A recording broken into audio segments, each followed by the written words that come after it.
So sorry. Let's try that again. Oh, it's starting out great. You can do this. Okay. Do.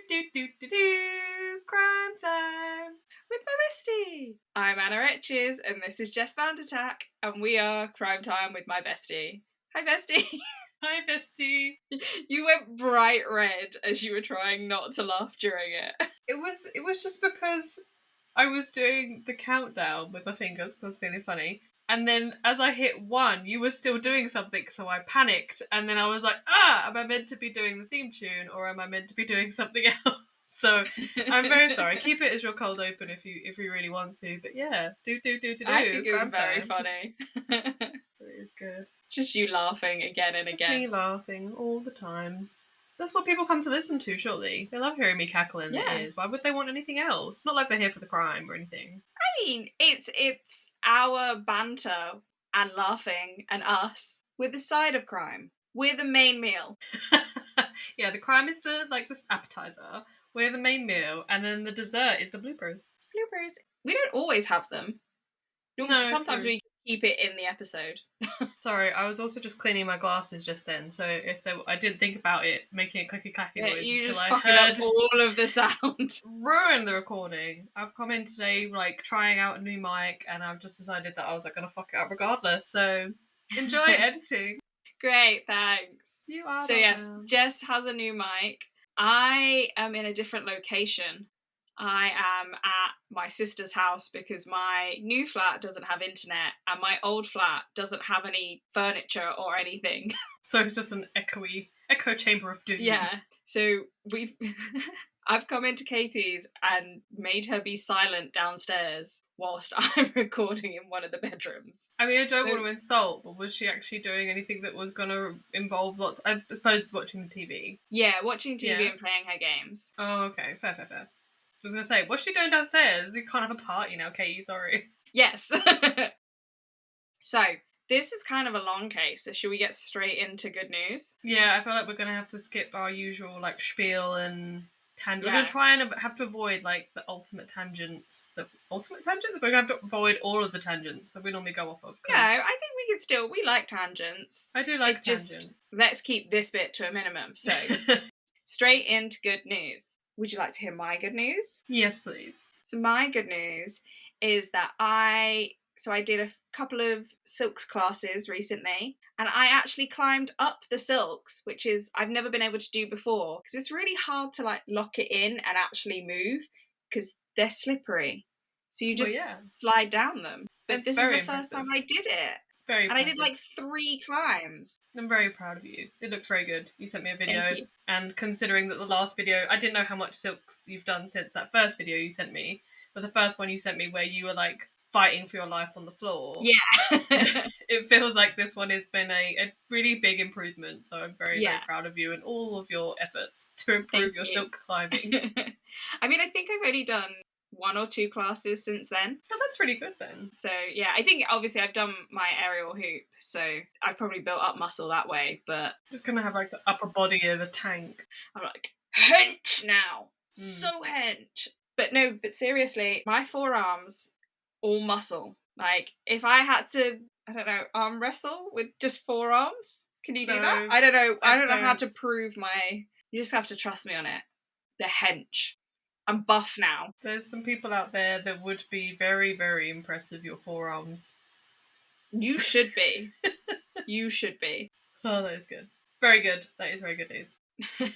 That sounded so sarcastic. Sorry, it didn't mean to be. I was ooh, I was wow, okay. Oh, look at you and your buff forearms. Ooh. No, it's very cool. I could not lift myself up in any shape or form, to be fair. If I fall down, I am a fish. I have great thighs and great legs to get me off the ground. That's some of it. Yeah, if we took my lower body and your upper body, we would create the ultimate human. Do it. Obviously. I don't know, I mean, our personalities smushed as well. Crazy. Yeah, I don't think that would work. I think whoever we then ended up being around, they just want to give us back. Be no, it's too much. They just never stop talking. As well as you'd be in a weird loop. where we would just sort of, I feel like if it was like a combination of both brains inside, not just like a smush of us together to create one person, if it was both brains fighting each other, or probably have to just punch ourselves in the face because we'd just be like, stop talking.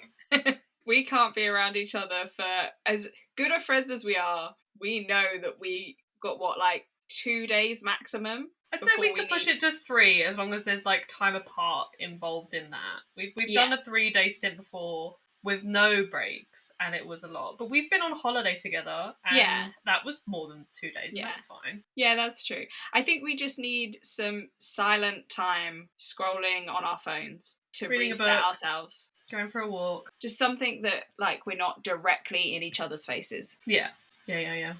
Okay. Would you like to tell me your good news for the episode? I really struggled with this, and you had to help me. Because, to be fair, I don't think you're thinking small enough.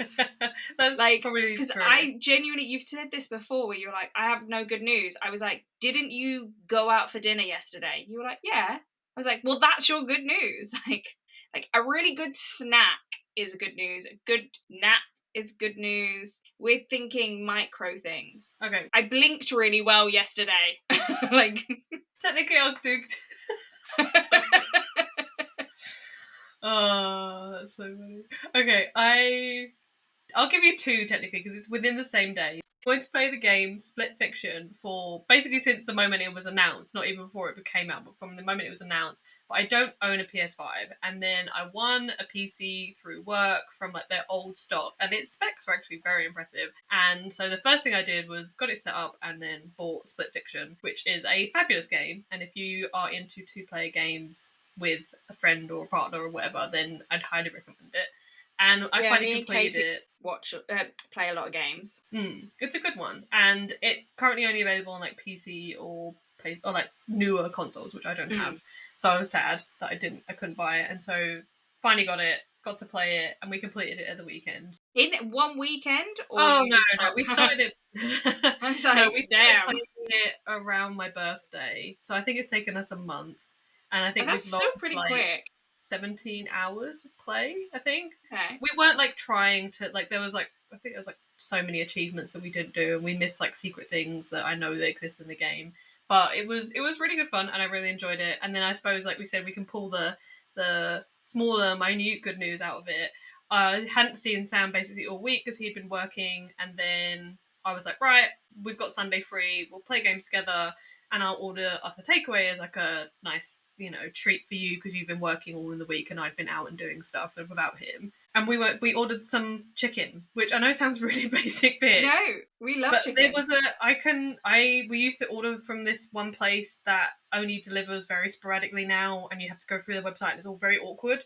And then we were like, I really want to find a good delivery chicken place. Not fried chicken, like grilled chicken.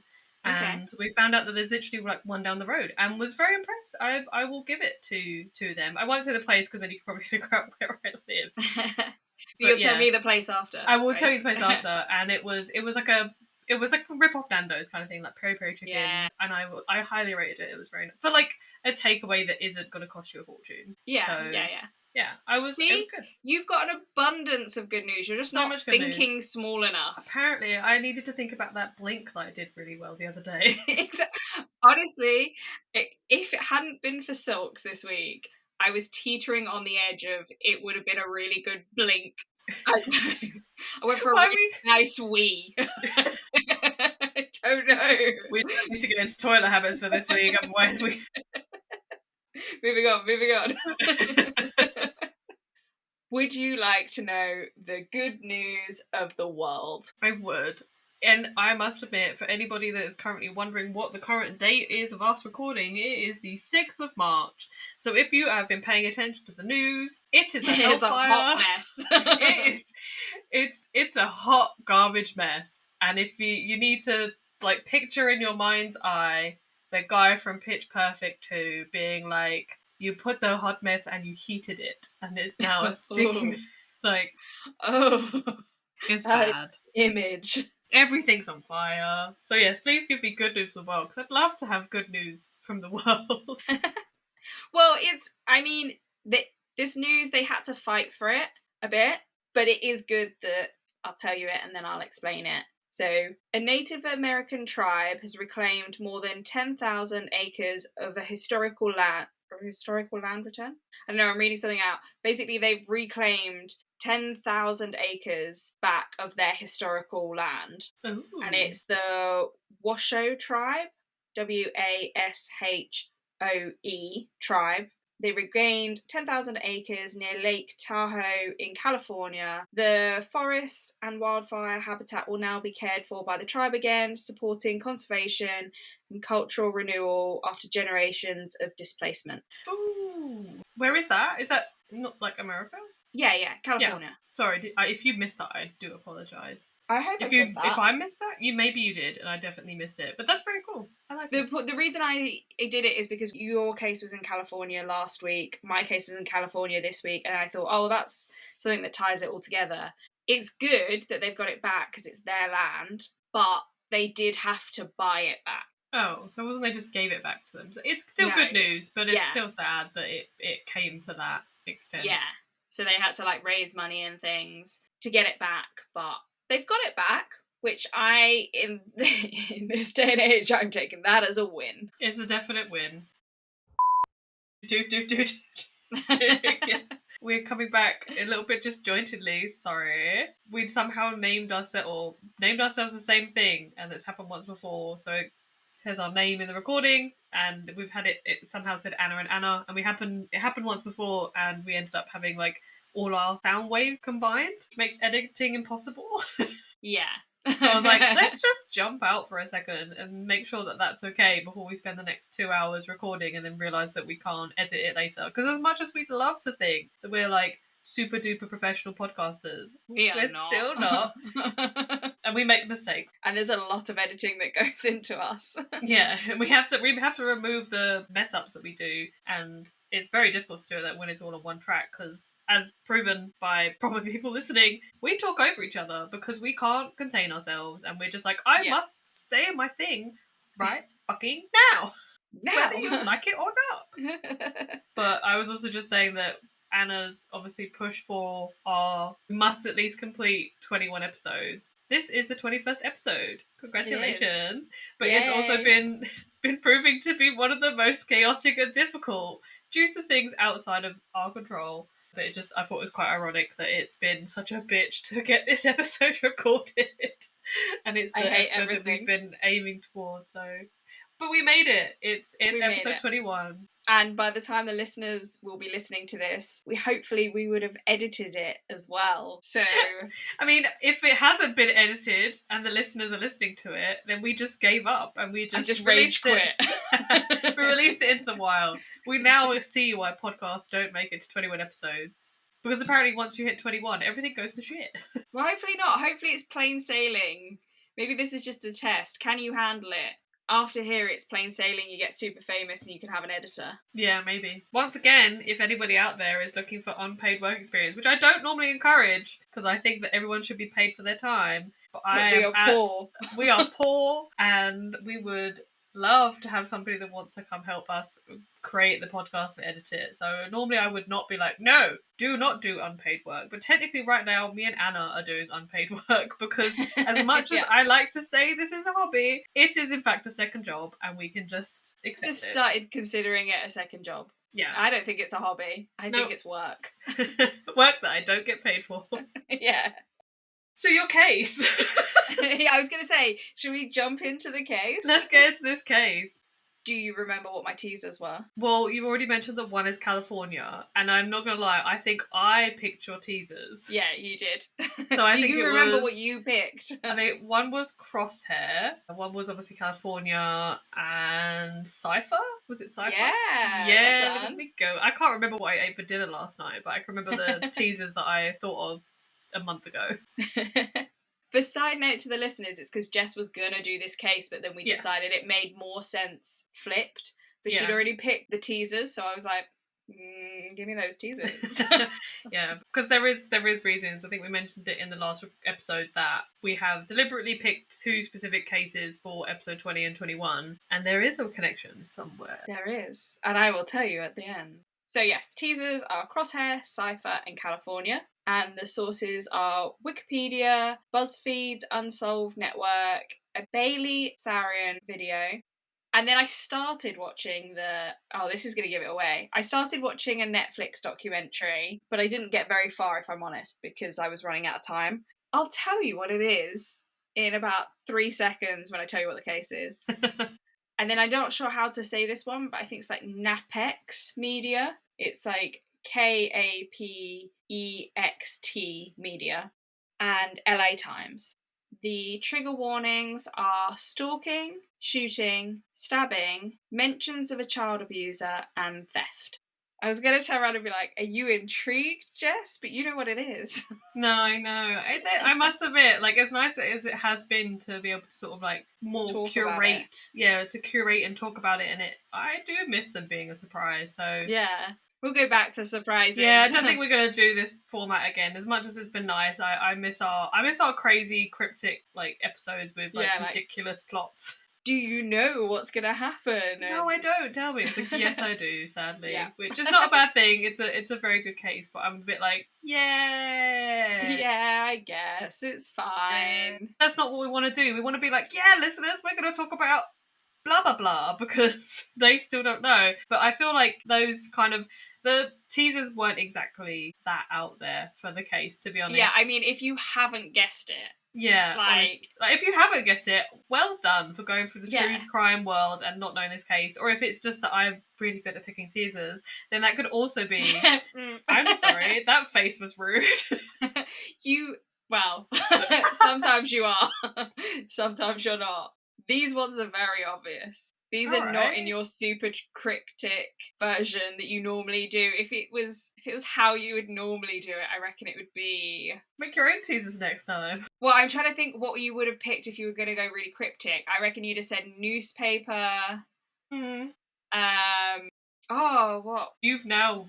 I've now put myself on the spot. Yeah, you see, you should have thought your own fucking teasers. Fuck you. You could probably do like newspaper, maybe Crosshair and California. It's the Cipher that really, I feel like, I still think you would have got it with that. What, with newspaper and Crosshair? I suppose, yeah. Yeah. Go on, tell us what it is. Tell us what it is. Okay, yeah, all right. So the case we're covering that connects to the Black Dahlia is, drumroll, the Zodiac Killer. Woo! Woo!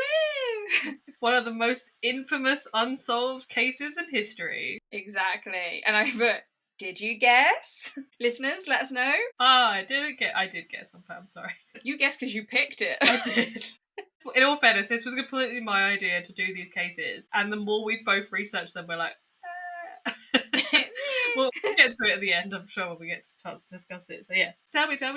So just to go back to the Netflix documentary that I watched a bit of This is the Zodiac speaking. Oh, okay. Do you know what? I need to watch more documentaries. A lot of my sources end up being the internet, and I feel like I need to go and listen to more podcasts specifically on the cases and watch more documentaries on them.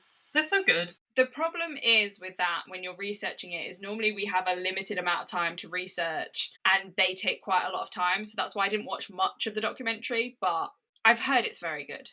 So I'm going to go through the case and then I'm going to discuss what the connection is between those two cases. I'm not going to be too mysterious in this episode because we've all heard about the Zodiac Killer, but if you haven't, a brief overview is that in the late 1960s in San Francisco, there was a serial killer on the loose who killed 5 people and attacked 2 others. He then wrote letters to the newspapers, including cryptograms, which he wanted the public to decipher. Now, there were a number of these cryptograms over the years, 2 of which have been deciphered and 2 of which are unsolved. In these letters, he also claimed to have killed up to 37 people, and it became one of America's most famous cases. So should we get straight into it? I mean, yeah, I'm all like, yes. Let's just go straight to the end. But no, I must admit, it's like one of those things. Again, you've heard it so many times through listening, watching, knowing about it through like the true crime space. But I suppose I probably have listened to it on a podcast before. But I always enjoy hearing about the cases again, because it's definitely stuff I've forgotten. Yeah. Oh, yeah. With the Black Dahlia last week, I was like, or last episode, it wasn't last week, it was like last month we recorded. I was like, I don't remember half of these things. No. Okay. The first murders were David Faraday, age 17, and Betty Lou Jensen, age 16. And then I just put, isn't Betty Lou such an American name? It's like Bo. Yeah. I don't think I've ever met a UK person called Bo. But I it's don't think they exist. They do. Or, They do, because that's what all the people tell me when you do the, like, you know, the what's it, the Netflix, like, holiday shows where they come home. It's like they've lost their job. You know, the lady, like, lived in the big city and then she lost her job, or she comes home and she decides to work on a ranch. Oh, yeah. I mean, like, they don't exist in UK. Oh, yeah. Oh, sorry. I really just meant in general. I was like, no, In general, they exist. In America, lie they to exist. me. I was going to say, don't lie to me about all the holiday specials that I'm watching where, like, they come home and they fall in love with the ranch hand called Bo. Yeah, the lumberjack, though. Fair. That was without sounding really creepy, that was the main character of the first ever book. Like, would it be a romance book? Like a romance book, like Mum's romance books. Do you know what I mean? Yeah, like, yeah. with the half shirtless guy on the cover. The first book I ever read, one of those, which was one of my mum's that I found on, like, the back of a shelf. His name was Bo, and he holds a special place in my heart. Aww, that's He was a ranch hand, and they did it in the hay, so... Of course they did. A Of course they did. classic mum smut book with a guy, half-naked guy on the front.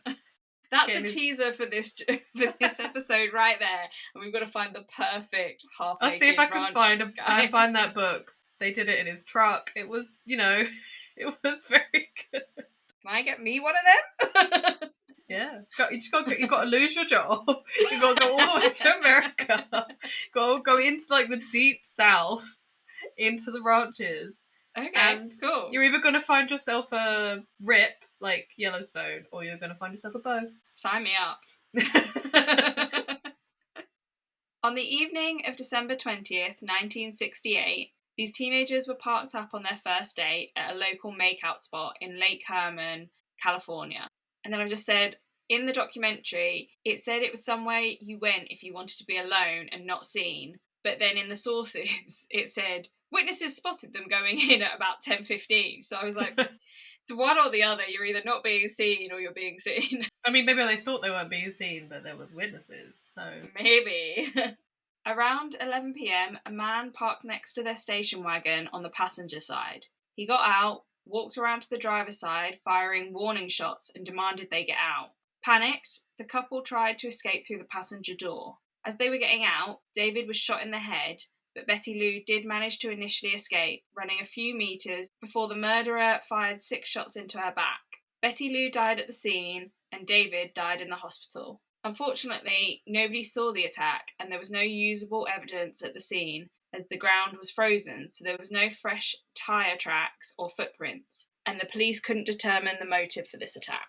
I wonder whether they did it deliberately, knowing that the, like, ground was frozen. Maybe, but then all of the rest of the murders are in, like, July to September. Oh, just happened by chance. This one's weird, I think. The first one is weird because all of the other murders are within, like, a month or a couple of weeks of each other, whereas this one was 7 months before this next one.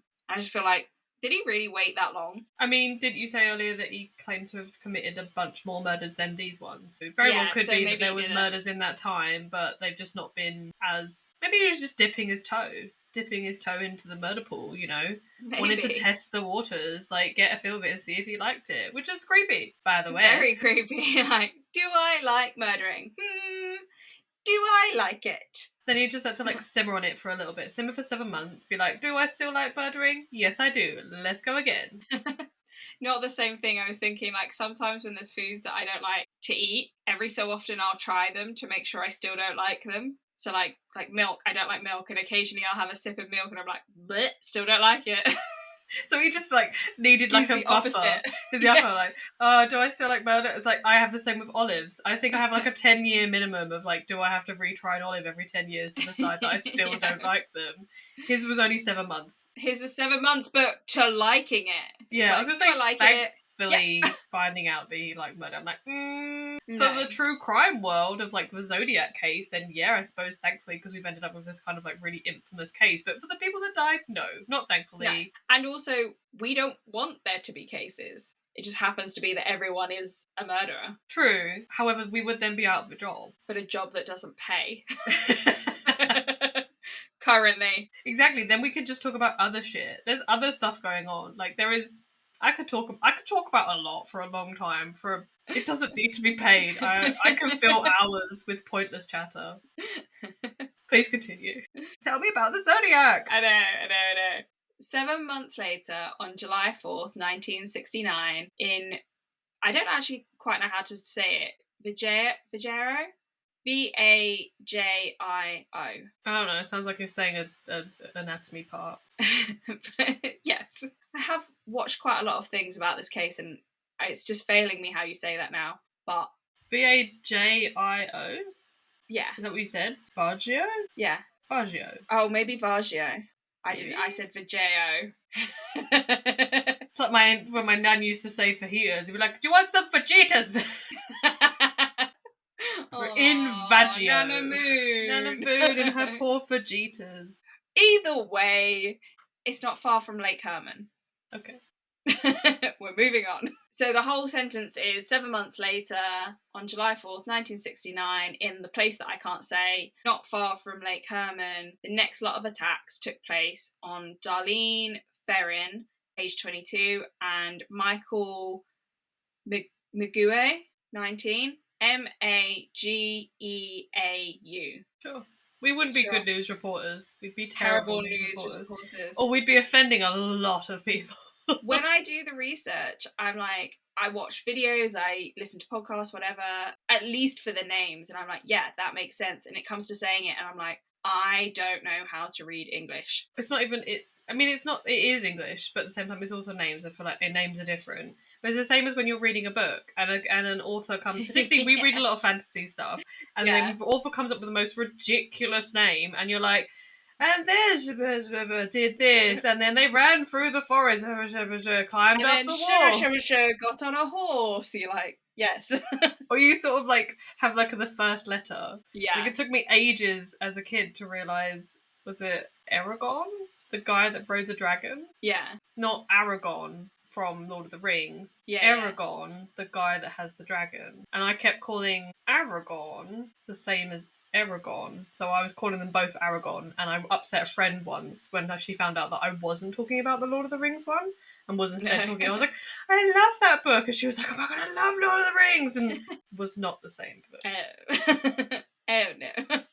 The sources couldn't agree on whether Darlene and Michael were a couple, on a date, or just friends. Darlene picked up Michael from his house at around 11:50 that night. After driving towards Lake Herman Road, on the way she turned into a seemingly empty car park at Blue Rock Springs Park. Except the car park wasn't entirely empty. There was a car there initially, but it drove away not long after they arrived, only to come back 5 minutes later. So I'm not quite sure what that was I'd be about. like, what the fuck is happening here? Yeah. We need to leave. We need to leave right now. Exactly. So would I. I wouldn't have stuck around if he's like driving out and then driving back in. Yeah. Like if you've ever been driving down the road and a car's been behind you for a suspiciously long time. Oh, yeah. And you're like, oh my god, they're following me. They're not. You just happen to be going in the same direction, but you will convince yourself they're following me. I do that all the time coming back to Woking. I'm like, if they turn this next turn, I swear to God, I'm pulling over or I'm You just start going a different in way. circles. Yeah. But yeah, so then if this car just kind of left and came back, then would... I mean, it depends what you're doing at the time if you're preoccupied, but I'd be a bit like, I think they were just talking. Suspicious. And they did notice the car, so okay. I would be like, maybe lock the doors and leave. I mean, we know what happens, or if you don't know the case, most people know what happens. Locking the doors isn't going to help here. No, that is true.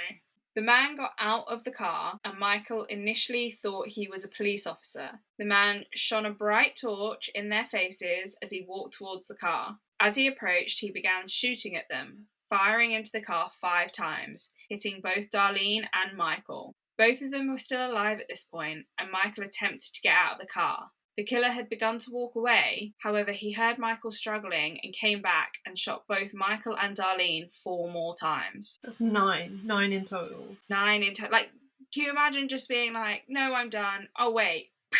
That's too many times. It's too many. It's excessive. And also, but also why? Must why be really kill thorough. No, but why start shooting at them anyway? We figured it out earlier. He needed to test his feelings about whether he liked murder or not, and apparently he does.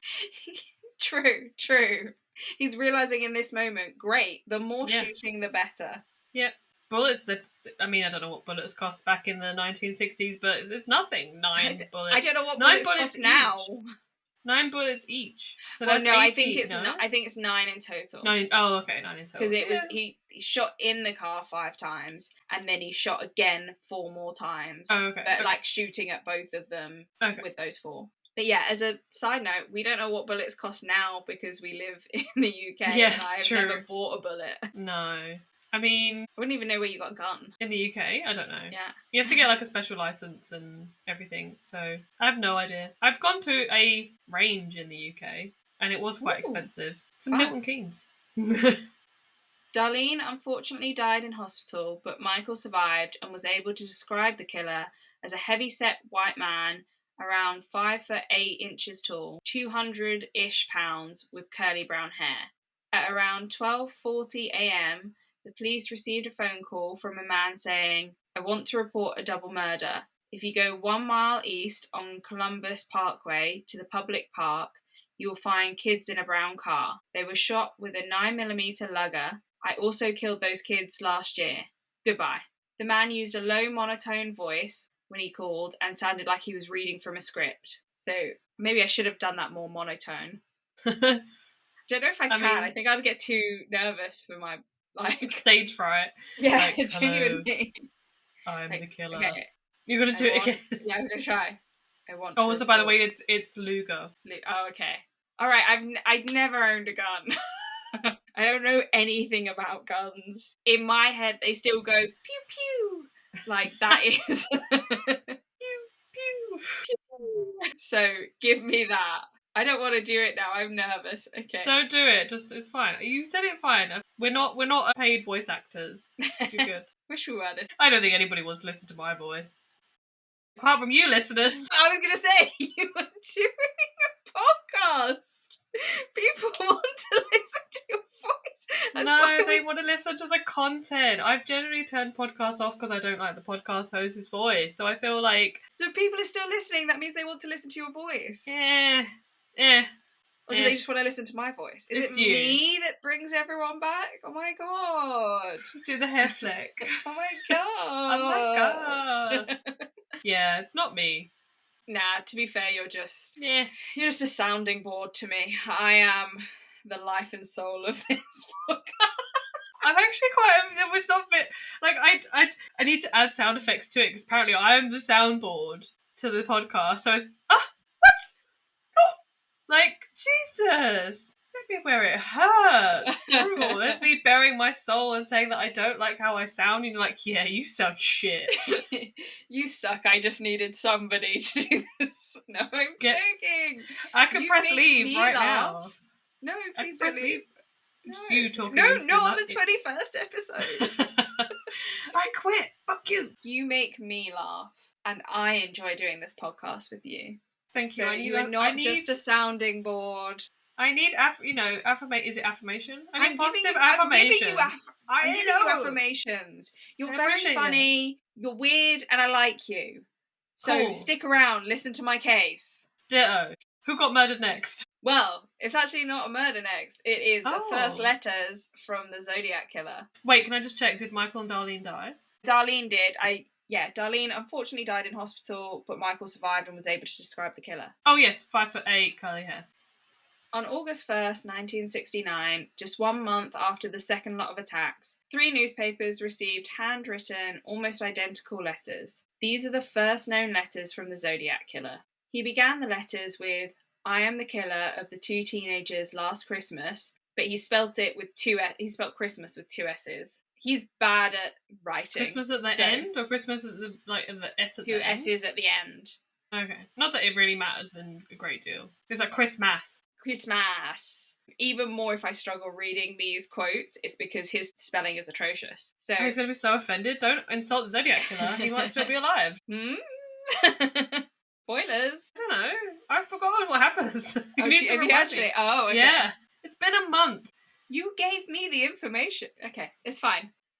I am the killer of the 2 teenagers last Christmas at Lake Herman and the girl last 4th of July. He then went on to detail the murders that occurred, including details that were not public knowledge. He signed off these letters with a circle with a cross in it. These letters were the first link between the two attacks. So before this, they didn't even know that they were done by the same killer. And the circle with the line through it is a crosshair. It's a crosshair. I didn't put that in, but yes, you are correct. That is our first teaser. Yes. Each letter contained a different cryptogram, and he demanded that these be printed on the front pages of the newspaper, saying that his identity was contained within them, and if they didn't print them, he would keep killing until he had at least a dozen victims. A couple of days later, one of the newspapers received another letter from the killer. This letter started, "Dear Editor, this is the Zodiac speaking. This is the first time that the killer had been named." And then I put, does he not know the rule of nicknames? Like, you He's don't meant to give yourself yeah. a nickname. I was actually going to say this. I was like, he's given himself a good nickname in the, like, murder sphere. Yeah. Like, you know, you're meant to have, like, wasn't there, like, the big ear killer and, like, do you know what I mean? Like, there's, like... It was meant to be weird and stupid, not like some, you know, like, I'm the Zodiac, like, I'm Batman. The Zodiac. But also just nicknames in general, not, like... Even not true crime. You don't give yourself the nickname. You're not like, no. I want to be called this. That's not how they work. You get bullied into it, and then you just accept it. I mean, there's probably a murderer out there, like a serial killer that got given a nickname that is, they're like, I don't like that one. And they just had to accept it because it was all over the media. I'm sure the big ear killer didn't like that he was the big ear killer. Get the Night Stalker, which is not a terrible nickname, I suppose. Maybe that could be like our next like theme. We did a little bit of Supernatural for the last couple of episodes. We could do like bad named murderers. Could do. Their nickname was really bad. Well, have you've got your case? Yeah, I did pick one, but I can change it. I started researching it and everything. Ooh. But yeah, I just was like, it's a bit forward to give yourself. Yeah, a bit of an ego there, the Zodiac. Yeah, like I am full the of Zodiac. Himself. Like, how about now? Bit full of yourself, Mr. Zodiac. I mean, he is. Let's be real. True, I didn't include it, but there is one letter where he says, "I'm too clever for you guys," or "I've outsmarted you guys," or something. To be fair, it's the 1960s that these murders started. Yeah, he kind of did. Technically, to be fair, awkwardly, he kind of did. Yeah, like the thing is, what if he genuinely thought that people would solve the ciphers and nobody did, and he was just sitting there in like the 90s and 2000s, like, well, shit. Yeah, maybe. Like I was having fun there. I was really another cipher. Come on, guys. It's like, come on, pull your finger out. Jesus Christ, not that hard. Now, both the FBI and the CIA were trying to decode this cipher, but it actually ended up being decoded by a high school teacher and his wife. I mean, you got to feel pretty shit there as the FBI. Well, this is what I mean. I'm like, it's a bit embarrassing if the FBI and the CIA, which are meant to be like the top of the top, can't decode it. But just like Fred down the road. Well, actually, Donald down the road, and his wife Betty. Like, they just solved it. Yeah, easy. I mean, you got to feel a little bit shit. You got to feel a little bit. Like a little bit. That was a bad day at work for the FBI and CIA. Yeah, they all got like sent to the corner to think about what they'd done. Yeah. Can you imagine? Like when it came in, someone's boss was pissed off. So Donald and Betty guessed that the word kill would be in there. The cipher did not reveal the killer's identity though, and instead said, "I like killing people because it's so much fun. It's more fun than killing wild game in the forest. Because man is the most dangerous animal of all to kill." Oh, he's got no full stops. Most dangerous animal of all to kill. Something gives me the most thrilling experience. It is even better than getting your rocks off with a girl. The best part of it is that when I die, I will be reborn in paradise, and all that I've killed will become my slaves. I will not give you my name because you will try to, I think it's meant to be slow me down or stop my collection of slaves for my afterlife. And then it's just it's a bunch of letters because they couldn't decipher the last bit. It's like, is that, I wonder, that makes me wonder then whether either it was just a random jumble of letters or whether the decode was wrong. But there's also there's a pretty put together it doesn't feel like it could. Do you know what I mean? Like if you didn't, just for those last couple of letters to be wrong, it doesn't feel like you would then that whole paragraph you would get wrong as well because it wouldn't make sense. Yeah. I mean, this is all very badly spelled, but I think he misspelt things in the letters that he wasn't like putting as a cipher, so that's how they could work out that that's how he was misspelling in this as well. So yeah, I'm not. Maybe he just put it in to throw them off. Yeah, or just add extra. Yeah, add extra letters to confuse things. Using the idea of there'll be killing it is very clever because then at least they've got 3 letters, but there was like thrilling girl, so they try and they get it down pretty well. No, I think it's very clever. And the fact that it's just, I don't know, the idea, I think I've heard this in a different podcast, that it's like that husband and wife was just sitting around the breakfast table. Yeah, it's like their Sunday morning crossword. Yeah. Yeah. Like, oh, love, we've just got a puzzle to do. They did put it in the newspaper, so that kind of was his intention for people to solve it. So it is just like doing your, it's a thing, like the Sunday, is it the Sunday Times crossword? It's like a big thing that, I've never done it, but... No, me either. I'm not that smart. No. There is no intelligence up here that is useful for the Sunday Times crossword. You're telling me you don't want to know weird random facts about celebrities and TV serial shows? Killers. And serial killers. Yeah, we probably could give those. And then just randomly, I like pina coladas. Okay, back in it. Almost 2 months later, on the 27th of September, 1969. Okay, so I thought it was all like a month after each other, but this is a bit longer. 2 months after the other attacks. He needed a break. He was having doubts again. He went on holiday. Yeah, true. Or yeah, maybe he was just spiraling. Do I like it? Do I like killing? Let's try it again. So almost 2 months later, on 27th of September 1969 at 4 p.m, college students Brian Hartnell, age 20, and Cecilia Shepherd, age 22, were having a picnic in a pretty secluded spot at Lake Berryessa. They noticed a man hidden behind a tree. Oh, this is really creepy, this bit. They noticed a man hidden behind a tree wearing a black executioner's hood with clip-on sunglasses. He wore a bib with a white crosshair symbol on it. He was watching them. And they stuck around? Well, this is what I thought. Like, the second I saw that someone was watching me, I'd be like, I've moved locations from a dog giving me a weird look. Like, do you know what I mean? Like, to stand there and be like, oh, there's just a dude over there in an executioner's hood. Even if you didn't know the whole Cipher thing and you hadn't seen the crosshair stuff in the newspaper, I'd be like, just anyone looking at somewhere me. Else. Like, no. Yeah, exactly. Weird dog giving you, like, staring you down, and you're like, I need to leave. I think that I've got to go now. No matter what you were doing, it's not important enough than dealing with, well, I mean, they died, I'm assuming, or they got shot, so they should have left. They should have left, yeah. Should have left. I mean, don't put the blame on the victim here, but at the same time, there's some red flags there there's some serious red flags that were very much missed in this situation. Yeah, and especially this point. He came out from behind the bushes, brandishing a gun at them. I'd have been like, ha! Look at whoever you were with.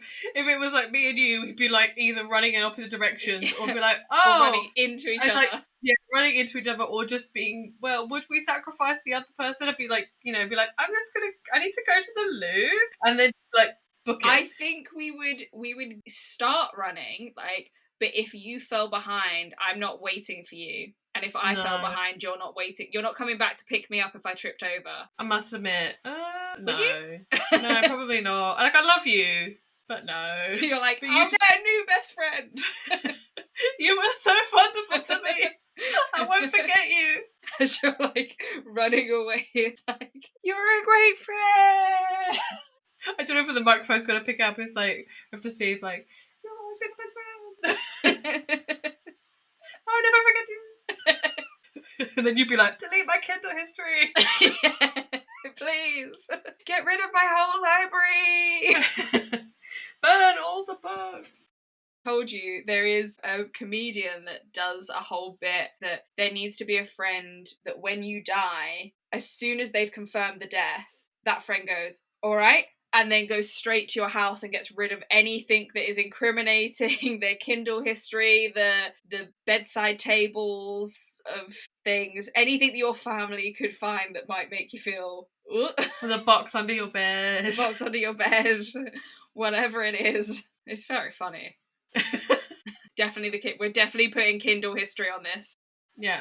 Oh, it's like, so you have your, what was it, one of our first episodes where it was your in case you go missing folder of like Yeah. instructions and passwords, and now it's the in case I die folder, and it's like delete this, burn this, don't tell my mum. Yeah. There'll be a special section in like and it's in case I go missing as well. Oh, okay. In that folder, it's a special section for Jess. If you're not Jess, do not open this section. Then you turn the page, delete my Kindle history, remove this, remove You that. paid a special lawyer. You know, you see those films sometimes where they rock up at the end, they're like, you have been left something in somebody's will. And they hand over like a secret envelope, and you're just like, oh, you left me money? And it's like, no, you left me work. Yeah. You left me jobs to do. I left you chores. So he came out from behind the bushes brandishing a gun at them. He told them he was an escaped prisoner from a Montana prison and that the gun was the one he used to kill the guard with, and he needed their money and car so he could escape to Mexico.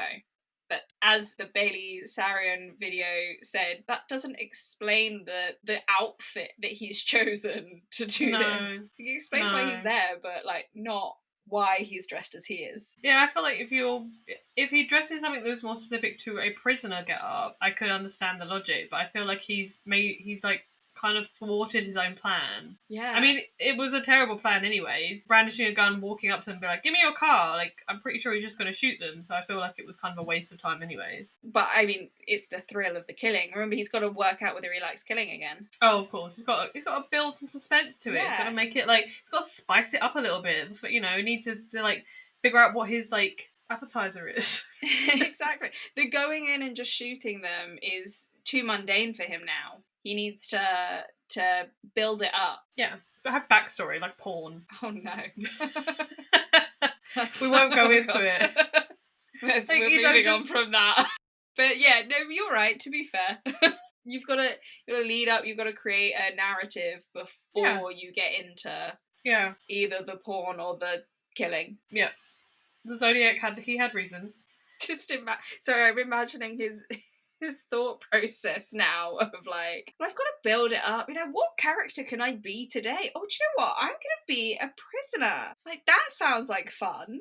But escaped prisoner. But he didn't have a prisoner get up, but he did have a weird white bib and an executioner's mask and some sunglasses. Why not?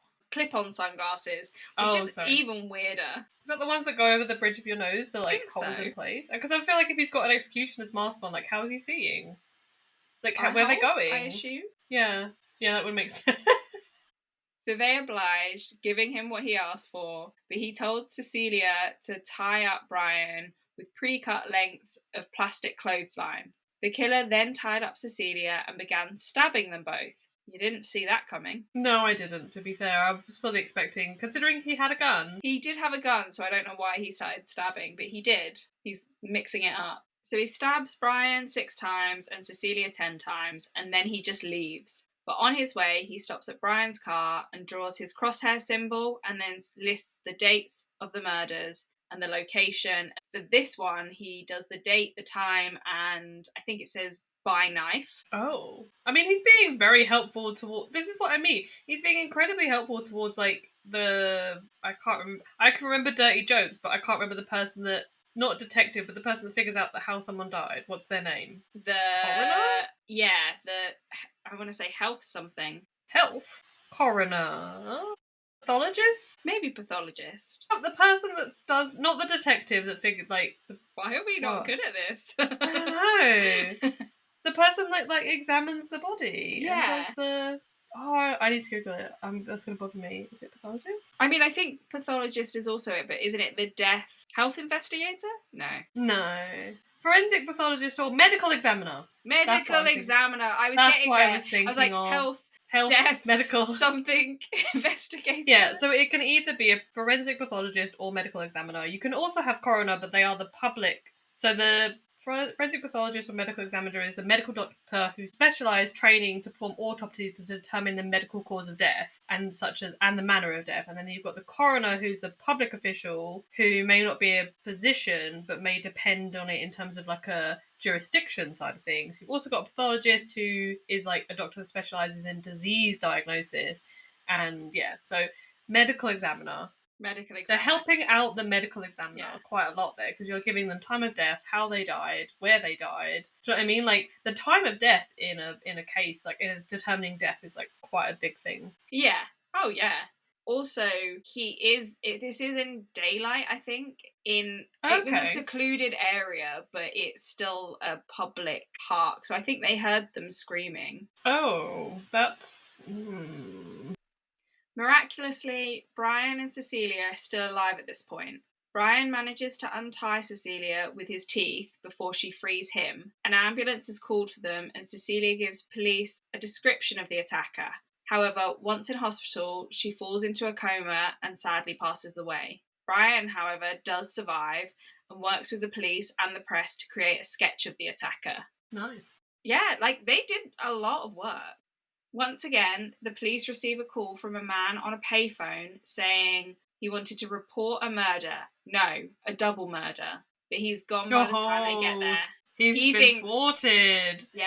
Oh, burn. You Yeah. fucked up. You thought you did it, and you didn't. Well, the thing is, he also fucked. Well, we say fucked up in inverted commas. Obviously, we don't want people to die. No. But again, Michael survives and also shot him and Darlene, walked away. Well, and then he came back and shot him again. And then he only came back because Michael made some noise. Oh, of course, yeah. And so if he'd have walked away at that point and didn't hear him make any noise, Michael would have also survived. Yeah. Well, no, Michael did survive, but I mean, Darlene survived as well. Oh, I see. Oh, that's sad. But yeah, I get what you mean. Yeah.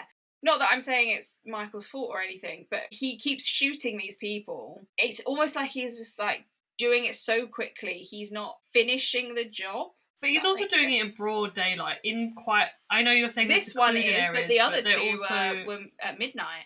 They are also public places, though, so they're not like they're like in the middle of nowhere or like kind of secluded, but they're not just like, you know, it's not like someone's house. Do you know what I mean? Like it's inside. Yeah. Like, don't get me wrong. If you heard somebody screaming in the middle of the night, would you go check on it? If it was like in your block of flats? Or would you call the police, I guess? I would poke my head out in some way that doesn't make it really obvious, and then decide what to do from there. So I did have it once in Woking where I could hear someone outside my window go like, oh, don't come near me. And so I did open the curtains a little bit, but I think it was a girl, and I think that basically, sorry, I'm taking a really long time to tell this story. The police were already there. And I think basically she'd run away or something, and she didn't want the police to come near her. But she wasn't being attacked. But I was opening the curtains to see if I needed to call the police to work out then. So I think if I could do it in a way that I'm not seen,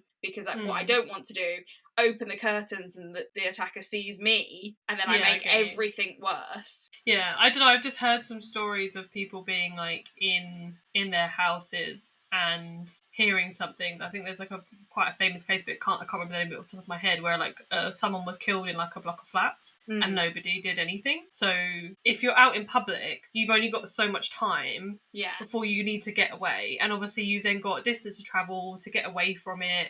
Do you know what I mean? If he doesn't, from the sounds of it, apart from if you're in the middle of nowhere, he may have had a car. He had a car in the second case. Yeah. But there was no known car in the first and the third. So, like, he's got to get he had a car in the first one. Oh, sorry. But, yeah, so there's a part of me that, like you're saying, oh, he's getting, like, he's being really quick and he's rushing about it. But then I feel like you'd almost be, like, a bit more nervous. Yeah. Yeah, you kind of have to. You're outside, it's more exposed. Whereas if you were a bit more... like enclosed somewhere, like a warehouse, a building, a house, you'd be a bit more, you'd feel maybe feel a little bit more confident. Yeah, true. I mean, he is kind of confident considering all of this. He is. He really is, yeah. But yeah, interestingly, in the block of flats thing, I think it also depends if it's an odd sound and how much sound is. If it was just quite a noisy block of flats, I think you wouldn't. I know a scream is a scream, but a scream, I don't know how to say this lightly, but a scream could be for something else. True. And we also do live in the UK, and without sounding like really creepy, if you've ever heard a fox, if you've ever heard a fox scream in the middle, I once thought that when we lived in our last house, it was like right opposite like wooded area. Generally thought someone was being murdered, spent ages like listening, and it was just so repetitive. I was like, no, this doesn't make sense. And then realised it was a fox. Yeah. Because fox was screaming, or crying. I think it's like, yeah, it sounds like a girl like screaming. It's terrifying. Yeah. Yeah, so again, also, if it was a one-off scream, if there was just one scream, you'd probably be still waiting to see if you heard anything else that made it sound like, this isn't okay. The last confirmed attack occurred 2 weeks later. It was the murder of Paul Stein, aged 29, on October 11th, 1969. The Zodiac Killer flagged down Paul's taxi in downtown San Francisco. At first, the drive seemed legit. The killer gave Paul a destination of Presidio Heights, and they began their journey. But 10 minutes into it, the killer shot Paul in the head, killing him instantly, before stealing his wallet, car keys, and tore off a large portion of his shirt. Up until this point, the killer had no real witnesses to his crimes. So, like, people had seen things before or after, but they hadn't seen the actual crimes, except for the ones that had survived the attacks. Yeah. Nobody outside of the attacks. But on this occasion, 3 teenagers saw as he wiped down the taxi and went through Paul's clothes. They even saw his face by streetlight. However, when they reported this to the police, saying that he was a white man wearing a black jacket, it was misconstrued as he was a black man. How does that make any sense? Basically, whoever took white man the call, with a black jacket, right? They've just taken the black bit and then they've fucked it. So in theory, if they'd taken the statement properly, they could have been looking for him on that night, and in theory, could have found him. Well, according to his future letters, the police did actually stop the Zodiac Killer on that night and asked him if he'd seen anything suspicious, but he misled them by saying he saw the attacker head east. Oh, that's ridiculous. I didn't know that. Yeah. If they'd got the right description, if they'd actually listened, whoever took the dispatcher basically fucked up by merging. I mean, they could have also misheard. I don't know, those dispatcher calls sometimes couldn't, if you hear like where they repeat the recordings, they're really like badly recorded. Yeah. So like either way they fucked up though. Yeah. They either did a bad job or they've misheard, but it's cost them this case. Yeah, I get you. Because they literally stopped him and they didn't realise it was him. Must feel like really shit to be the police on that night, to be like find out probably in a letter in the newspaper that you've possibly stopped this like mass murderer, and then I was going to say next bit? Literally until he sent the newspaper a letter on October 13th with a piece of Paul's shirt. So literally what you said. Yeah. And I think as well, like, out. Would they have realised? Because the thing is, the police that had been stopping people on that night probably wouldn't remember everybody that they stopped, as well as they weren't looking for that description of a person. So they would probably have stopped a lot of people in a black jacket, and then it would have all just merged into one. So they probably forgot, and they'd be like, oh my god, maybe we did stop him and didn't realise. Yeah, and especially if he's like generic looking. Yeah, what do they say? Like tall, 5'8", 5'8", 200 pounds, curly brown hair. Yeah, it's pretty. Right. It is pretty standard. Yeah. It's not like, oh my god, he has a third eye or he has a mohawk or whatever. Like, no really obvious distinguishing fingers. Distinguishing features. Thank you. So that was the last confirmed Zodiac murder, but the case was not over. He continued to send letters for years, and then I've just put in my notes, I'm going to try and go through them as quickly as possible, but there are a lot. On October 22nd, there was a hoax call from a patient in a psychiatric hospital saying he was the Zodiac Killer and demanding to speak to the prosecutor in an interview on TV. However, he never actually showed up for the interview, and we later find that it was a hoax call anyway. He wasn't actually the Zodiac Killer, but that jumping on is like, important. The bandwagon. Yeah, basically. I was going to say, it is important that he did this in about 2 seconds, but yeah, he is just jumping on the bandwagon to be like, okay, it's me, baby. His few minutes of attention, I guess. I suppose, and then maybe, like, depending on what it could entail, could mean that you could be moved to a different type of hospital or could get more attention or something to make life a bit more interesting. Yeah. On November 8th, the killer sent a card with a 340-character cryptogram to the Chronicle. It remained unsolved for 51 years until 2020, when a crypto group used a program called AZ Decrypt to run hundreds of thousands of possible solutions until they found the best option. The cipher read, I hope you are having lots of... sorry, it's fan. It says fan, but he means fun. I hope you're having lots of fun trying to catch me. That wasn't me on the TV show, which brings up a point about me not being afraid of the gas chamber because it will send me to paradise all the sooner. Because now I have enough slaves to work for me where everyone else has nothing when they reach paradise. So they're afraid of death. I am not afraid because I know that my new life will be an easy one in paradise, death. It's so difficult to read these. I don't know. It makes me wonder whether the decipher. Yeah, that's the word. Yeah, the decipher is accurate, but it also feels like there might be something wrong with the person. Yeah, I think also in his letters he spells, when he's not doing ciphers, he's still spelling things wrong. Oh, okay, fair enough. But it's difficult to read out on a podcast. I mean, if you don't want to read out all of the letters and you just want to read out ones that are the most helpful, then you could do that. Oh, I am. I'm not reading all of them. Oh, okay, sorry. On December 20th, a year after the first attacks, he sent a letter to the prosecutor with another piece of Paul's shirt saying, please help me, I'm drowning, I cannot remain in control for much longer.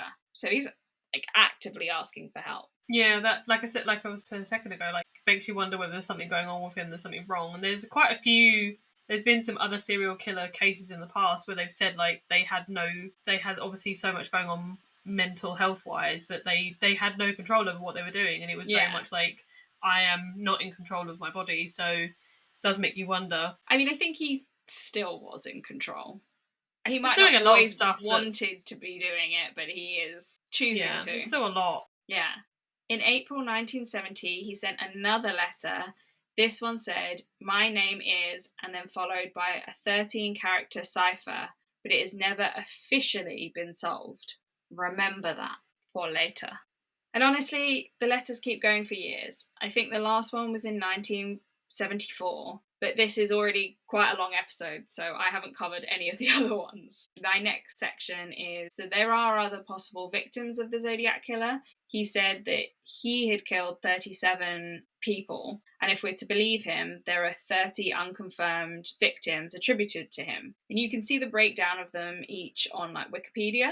And I put, and also for some various other sources. I think Bailey's video covered a few of them as well. But for the sake of this podcast and this time, I'm not covering them. But I do think it's really interesting, so maybe we should go back and cover them at a later date.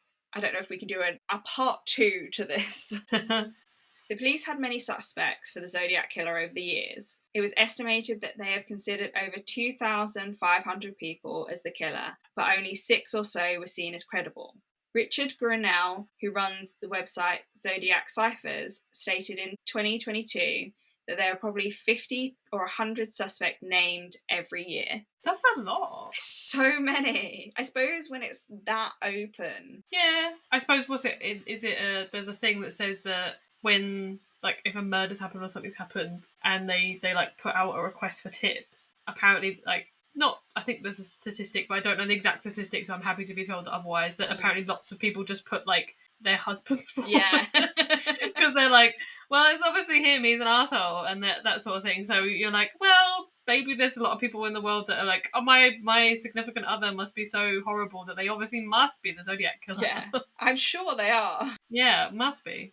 However, the main suspect, and the only one ever named a suspect, was Arthur Lee Allen. He was a former teacher and convicted sex offender. He is the guy that they did the Netflix documentary about. He was interviewed a number of times by police, but they couldn't get the evidence to fully confirm their suspicions. He died in 1992 of natural causes, and a decade later, they were able to test his DNA and compare it to the DNA on the Zodiac letter, but it wasn't a match. So he was their main suspect, but he's kind of ruled out unless... Yeah, I suppose if you've got the DNA evidence to prove it, in theory, that's everything we've been asking in multiple episodes of listen to the DNA, and if the DNA is saying no, then maybe that's your answer. Yeah.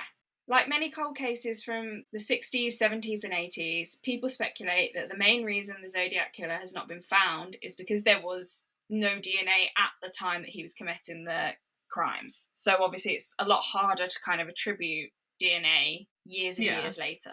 As well as if they didn't have anything, they didn't take any evidence that would have contained DNA, whether the DNA's, deteriorated over time. I think he wiped down quite a lot, and he was quite careful, but they were like partial fingerprints, or like there was bits of DNA, but not a full good specimen, if that makes sense. Yeah, definitely. Now, I'm sure you're all wondering what the connection is between the Zodiac Killer and the Black Dahlia, the whole reason we're here. And then I've put, as kind of a preference from both me and Jess, is we'd like to preface this by saying that when we decided on these cases, we thought it was pretty much all worked out and that they were just waiting to say it was official. However, since doing more research, we found that this is not the case, and it is just a theory. But we'd already done quite a lot of research at that point, so we decided to continue with these cases. Yeah, I was very sad about coming across it being it's a theory, but it's obviously, I think you're going to get into it as to why. But it was basically, this case is so old, not so old, but there is basically like the sentiment within law enforcement that there is a lot else in the world to focus on, and therefore opening up a 50-year-old cold case on a whim, it doesn't really help anybody, but apart from like people's curiosity. So I get that you much rather put your energy and time towards like solving current murders, but there is another part of you that's like, could you just maybe take a little look? Especially as two majorly famous cold cases. It's like exactly. So obviously I covered a little bit in my case of what this link is from the Black Dahlia, but what is it on your case that links it to the Black Dahlia? Well, I'll get into it. So Alex Baba, a 50-year-old man who taught himself code breaking, believes he's figured out who the Zodiac Killer is. And he's also figured out the Black Dahlia's murderer. Alex runs a firm called Cold Case Consultants of America, but he's not been law enforcement, he's not trained as a PI or anything, so I'm not quite sure what his qualifications are, and I couldn't even really see it on the website other than he really likes doing this. I mean, we really like doing this. But we're not experts. And I did say, true, but I did say that, people have solved crimes without being an expert or a detective. Very true, very true.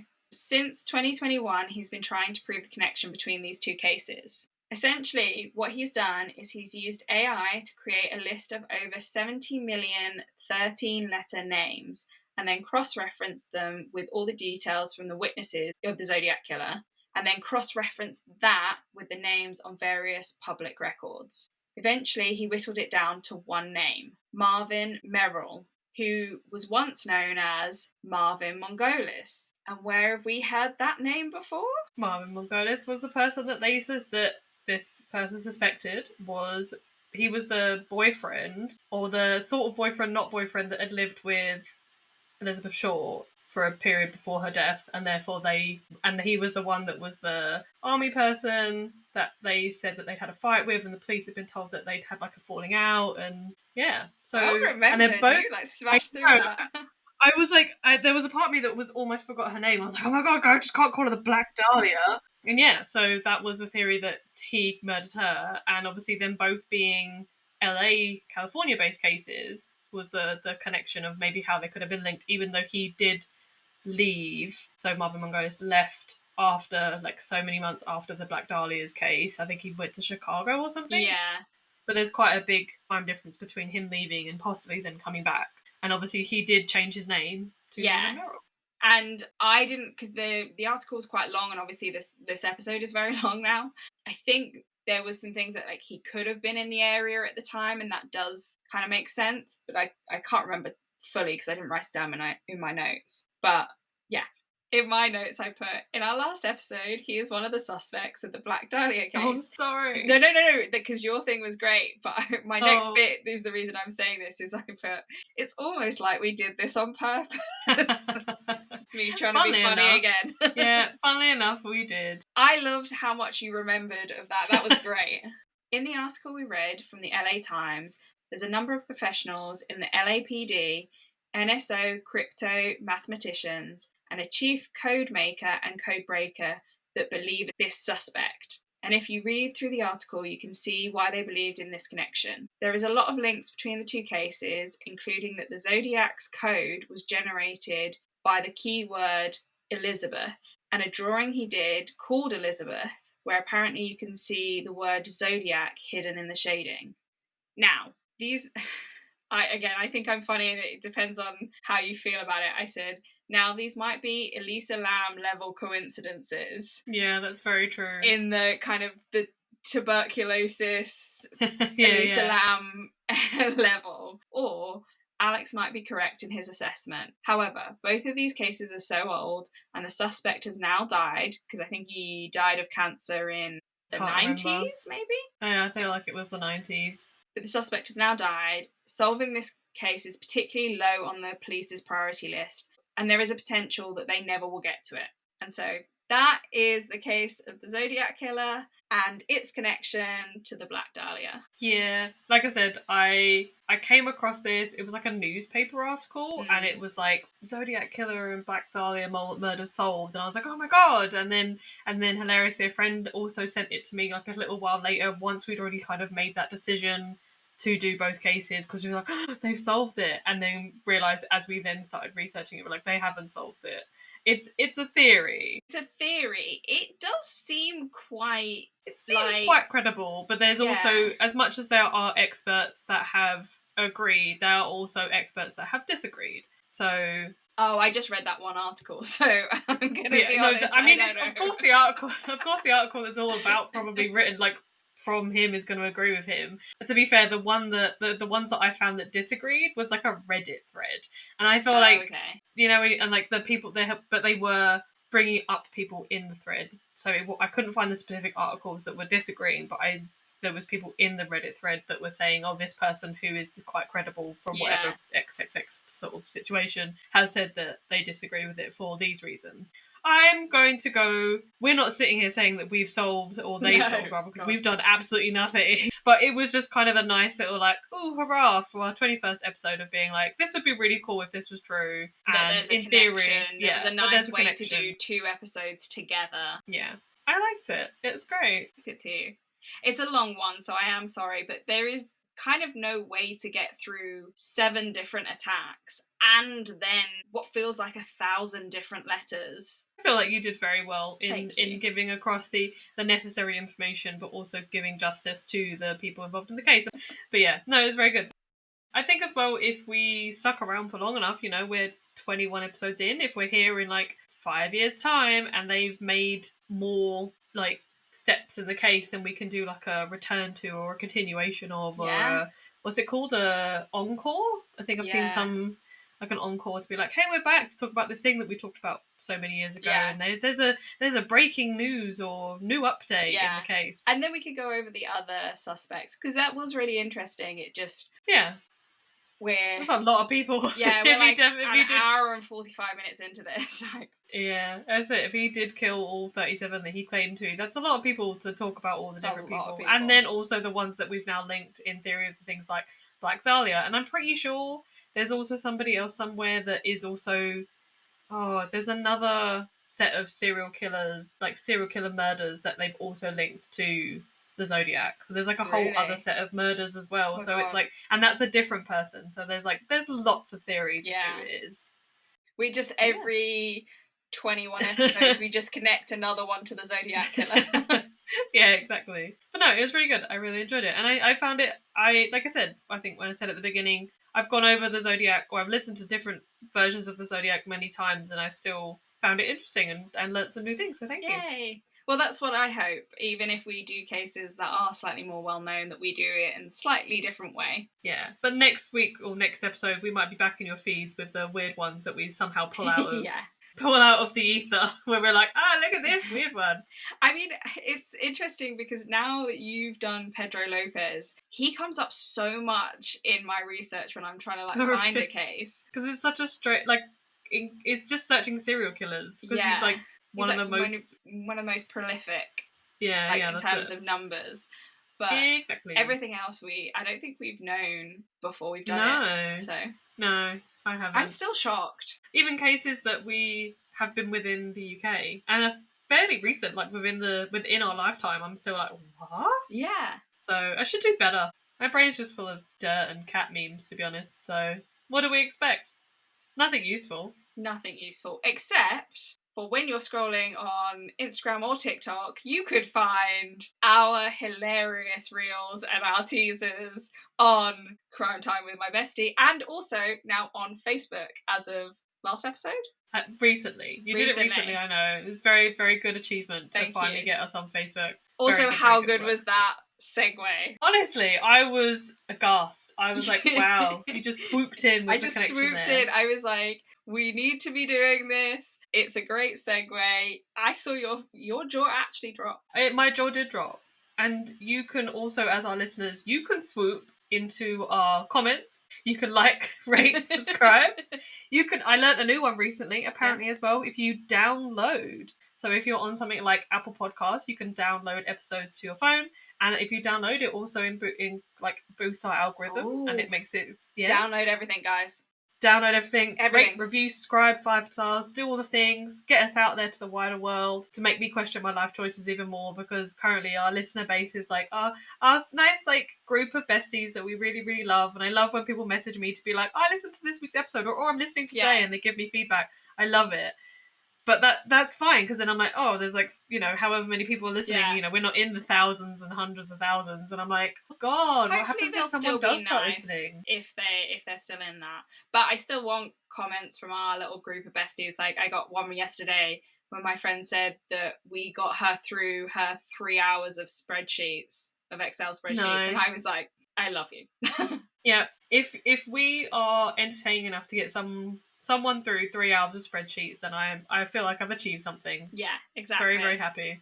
And if you want to hear more episodes, we are on Apple Podcasts, Spotify, YouTube, and I think basically every other platform through our feed. We'll find out whether we're not on some. We're not yet on like a podcast network, so that's the difference. We're not going to be on your like specific ones that you're subscribed to, like Wondery. If I say it in the Wondery voice, maybe they'll pretend. Maybe they'll like hear me, and if I say it enough, it'll just like ignite the algorithm, and they'll invite us in through like Wondery. We're not on Wondery or any of the podcast networks. We're just ourselves having a good time.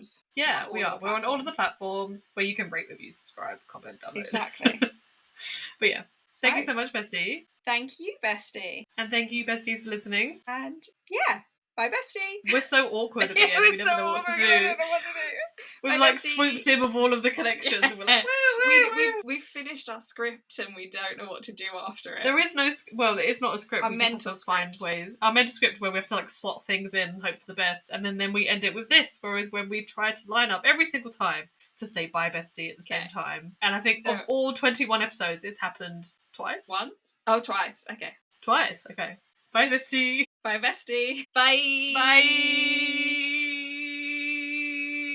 Oh, you went on for ages.